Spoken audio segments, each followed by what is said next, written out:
ಸಿದ್ದರಾಮಯ್ಯ ಸಂಪುಟದಿಂದ ಮೇಟಿ ವಿಕೆಟ್ ಪತನವಾದ ಬೆನ್ನಲ್ಲೇ ಶೀಘ್ರದಲ್ಲಿಯೇ ಮತ್ತೊಂದು ವಿಕೆಟ್ ಬೀಳುತ್ತೆ ಎಂಬ ಮಾತು ಕಾಂಗ್ರೆಸ್ ವಲಯದಲ್ಲಿ ಬಲವಾಗಿ ಕೇಳಿಬರ್ತಾ ಇದೆ.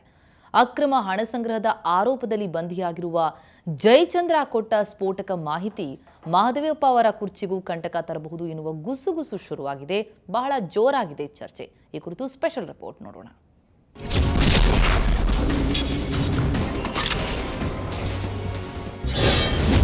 ಕಾಂಗ್ರೆಸ್ನಲ್ಲಿ ಶೀಘ್ರವೇ ಬೀಳಲಿದೆ ಮತ್ತೊಂದು ವಿಕೆಟ್.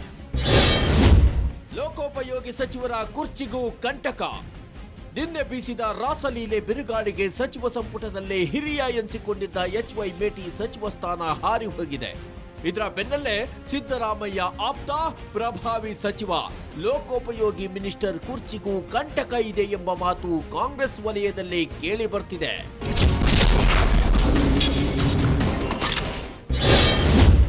ಮಹದೇವಪ್ಪ ಕುರ್ಚಿಗೂ ಕಂಟಕ ಆಗಿದ್ದೇನು ಅಂತ ನೋಡೋದಾದ್ರೆ, ನೋಟ್ ಬ್ಯಾನ್ ಬಳಿಕ ಕಳೆದ ಡಿಸೆಂಬರ್ 1ರಂದು ಹೆದ್ದಾರಿ ಪ್ರಾಧಿಕಾರದ ಅಧಿಕಾರಿ ಜಯಚಂದ್ರ ಮನೆ ಮೇಲೆ ಜಾರಿ ನಿರ್ದೇಶನಾಲಯ ಅಧಿಕಾರಿಗಳು ದಾಳಿ ಮಾಡಿದ್ದರು. ಈ ಜಯಚಂದ್ರ ಲೋಕೋಪಯೋಗಿ ಸಚಿವ ಮಹದೇವಪ್ಪ ಆಪ್ತ.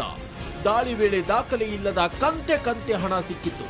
ಆದ್ರೆ ಜಯಚಂದ್ರ ವಿಚಾರಣೆ ವೇಳೆ ಆ ಹಣ ಲೋಕೋಪಯೋಗಿ ಸಚಿವರ ಸೂಚನೆಯ ಮೇರೆಗೆ ಸಂಗ್ರಹಿಸಲಾಗಿತ್ತು ಮತ್ತು ಅದರಲ್ಲಿ ಅವರ ಪಾಲು ಇದೆ ಎಂದು ಜಯಚಂದ್ರ ಇಡಿ ಅಧಿಕಾರಿಗಳ ವಿಚಾರಣೆಯಲ್ಲಿ ಬಾಯ್ಬಿಟ್ಟಿದ್ದಾನೆ. ಜಯಚಂದ್ರ ಪತ್ನಿ ಕೂಡ ಇಡಿ ಅಧಿಕಾರಿಗಳಿಗೆ ಸಚಿವರು ಭಾಗಿಯಾಗಿರುವ ಬಗ್ಗೆ ಮಾಹಿತಿ ನೀಡಿದ್ದಾರೆ ಎನ್ನಲಾಗಿದೆ. ಹಾಗಿದ್ರೆ ಮುಂದಾಗೋದೇನು ಅಂತ ನೋಡೋದಾದ್ರೆ, ಡಿಸೆಂಬರ್ 1ರಂದು ಜಯಚಂದ್ರನನ್ನ ಬಂಧಿಸಿದ್ದ ಜಾರಿ ನಿರ್ದೇಶನಾಲಯ ವಿಚಾರಣೆ ನಡೆಸುತ್ತಿದೆ. ಜಯಚಂದ್ರನನ್ನ ಕೋರ್ಟ್ಗೆ ಹಾಜರುಪಡಿಸಿದಾಗ ಸಿಬಿಐ ಹಾಗೂ ಎಸಿಬಿ ಅಧಿಕಾರಿಗಳು ತಮ್ಮ ವಶಕ್ಕೆ ನೀಡುವಂತೆ ಕೋರ್ಟ್ಗೆ ಮನವಿ ಸಲ್ಲಿಸಲಿವೆ. ಮೊದಲು ಜಯಚಂದ್ರನನ್ನ ವಿಚಾರಣೆಗೆ ಒಳಪಡಿಸುವ ಸಾಧ್ಯತೆ ಇದೆ. ಸಿಬಿಐ ಕೇವಲ ಜಯಚಂದ್ರ ಮಾತ್ರವಲ್ಲ, ಸಚಿವ ಮಹದೇವಪ್ಪ ಅವರನ್ನು ವಿಚಾರಣೆಗೆ ಕರೆಸುವ ಸಾಧ್ಯತೆ ಇದೆ. ಆ ಮುಜುಗರದಿಂದ ತಪ್ಪಿಸಿಕೊಳ್ಳಲು ಸಿಎಂ ಮಹದೇವಪ್ಪರಿಂದ ರಾಜೀನಾಮೆ ಪಡೆಯುವ ಪ್ರಸಂಗ ಎದುರಾಗಬಹುದು ಎನ್ನಲಾಗ್ತಿದೆ.